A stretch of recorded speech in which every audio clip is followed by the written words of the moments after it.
anak-anak, selamat pagi. Assalamualaikum warahmatullahi wabarakatuh. Salam sejahtera. Anak-anak, bagaimana keadaannya pada hari ini? Semuanya sehat bukan? Alhamdulillah, kita semuanya pada sehat. Pembelajaran kita hari ini adalah IPA yang terdapat di buku tema 2 subtema 3, yaitu tentang pembelajaran energi alternatif. Anak-anak, apa itu yang dimaksud dengan energi alternatif? Energi alternatif adalah energi pengganti energi fosil, ya. Apa-apa saja yang termasuk dengan energi alternatif? Anak-anak, yang pertama adalah matahari. Minggu yang lalu kita sudah mempelajari yaitu manfaat dari energi matahari bagi kehidupan atau bagi makhluk hidup. Sekarang energi matahari termasuk dengan energi alternatif karena matahari bisa untuk pembangkit tenaga listrik panas, ya, pembangkit karena dia misalnya menggunakan panel-panel lalu panel-panel itu menyerap cahaya dari matahari sehingga dia bisa membangkitkan pembangkit listrik tenaga surya PLTS, ya. Nah, yang kedua adalah yaitu air, ya. Air termasuk energi alternatif karena arus air yang deras bisa untuk pembangkit listrik tenaga air yaitu PLTA, bahwa air tersebut menggerakkan turbin, ya, sehingga dia menghasilkan arus listrik. Yang ketiga adalah angin, ya. Angin juga termasuk dengan energi alternatif karena angin juga kekuatan angin bisa menggerakkan kincir dan menggerakkan turbin kincir sehingga dapat menghasilkan arus listrik yang disebut dengan pembangkit listrik tenaga bayu, ya, pembangkit listrik tenaga bayu. Dan juga misalnya termasuk dengan gelombang laut. Gelombang laut juga termasuk dengan energi alternatif karena gelombang laut itu pecah di pantai, nah bisa menghasilkan energi sehingga bisa dia untuk membangkitkan arus listrik.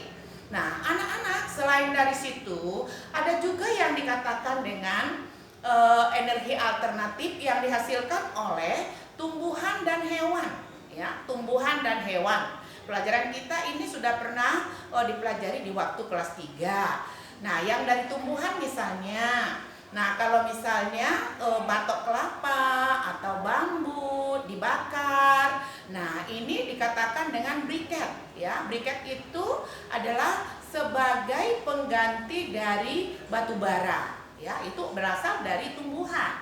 Yang berikutnya adalah yang dikatakan dengan energi alternatif bio, ya.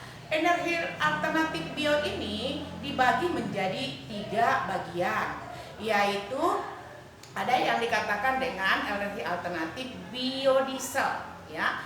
Biodiesel ini adalah terdapat dari tumbuh-tumbuhan seperti misalnya kacang-kacangan, kacang tanah, terus kacang kedelai, dan juga yang dikatakan dengan pohon jarak yang mengandung minyak, ya, yaitu pohon jarak dan juga kelapa sawit.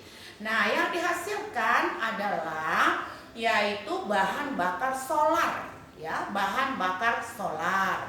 Nah, yang kemudian ada juga yang dikatakan dengan bioetanol, ya. Bioetanol ini adalah yang dihasilkan dari umbi seperti ketela pohon, terus lagi singkong, ya, itu dihasilkan adalah menghasilkan bahan bakar premium atau misalnya bensin, ya, dihasilkan dengan bensin. Nah, pengganti bensin. Nah, yang selanjutnya adalah yang dikatakan dengan yang dihasilkan oleh hewan seperti kotoran sapi, ya, kotoran sapi.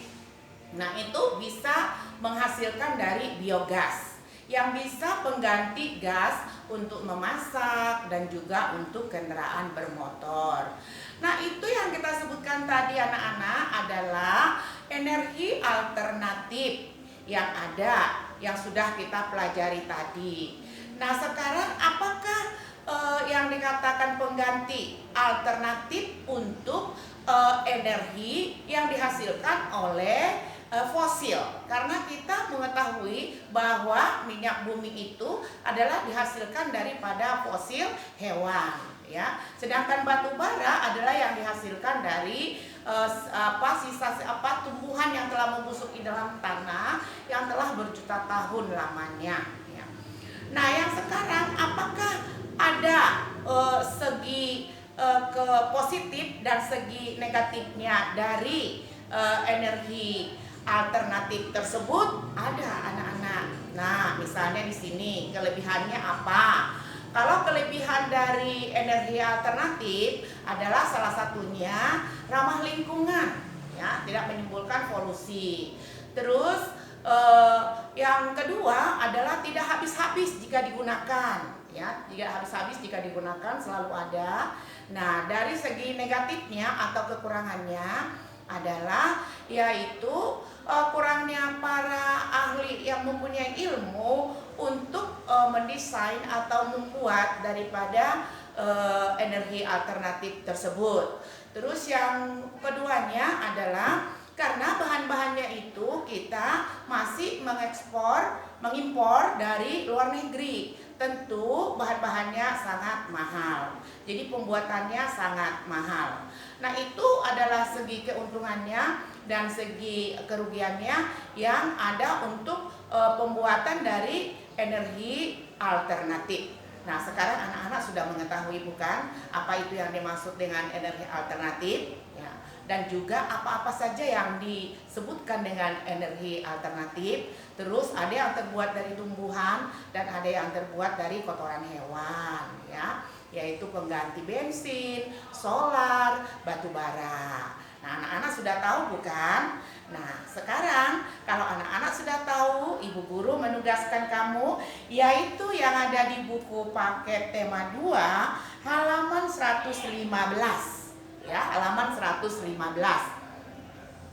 Ibu Guru menugaskan kamu, cobalah kamu membuat percobaan tersebut. Kamu membuat percobaan yaitu energi alternatif pengganti baterai yang terbuat dari bahan kentang. Anak-anak boleh misalnya dari kentang, karena di buku dari kentang. Boleh nggak dari buah? Boleh. Boleh nggak dari jeruk lemon? Boleh, ya. Mana yang lebih mudah dan lebih gampang anak-anak pahami untuk membuat percobaannya tersebut. Bahan-bahannya tentu sudah ada. Kalau misalnya dari kentang, di buku kamu sudah ada bahan-bahannya, yaitu kentang, paku, terus lagi uang logam koin yang warna biru, gunakan sebagai pengganti lempengan sen, ya, dan juga kabel dan penjepit buaya, ya, penjepit buaya, cutter, dan lampu LED, ya, itu adalah bahan-bahannya. Terus anak-anak membuat laporan kegiatan percobaan, ya. Selama berapa kali kita membuat laporan percobaan, anak-anak kurang memahami untuk membuat kesimpulannya. Nah, sekarang apa nanti yang akan dibuat kesimpulannya supaya seragam, ya anak-anak? Nah, anak-anak membuat kesimpulannya itu adalah membuktikan, yaitu apa yang kamu buktikan, baterai alami dari baterai alternatif dari bahan alami, ya, dari bahan alam. Dan kemudian kenapa dia bisa menimbulkan energi listrik? Jadi apa yang terkandung di dalam kentang tersebut? Itu nanti sebagai kesimpulannya, supaya seragam anak-anak bisa dengan membuat kesimpulannya dengan baik. Kalau yang lainnya saya rasa akan bisa, namanya apa, tujuannya apa, alatnya apa. Terus lagi untuk langkah kerja. Langkah kerja kamu dari awal sampai akhir harus dituliskan, ya, harus dituliskan.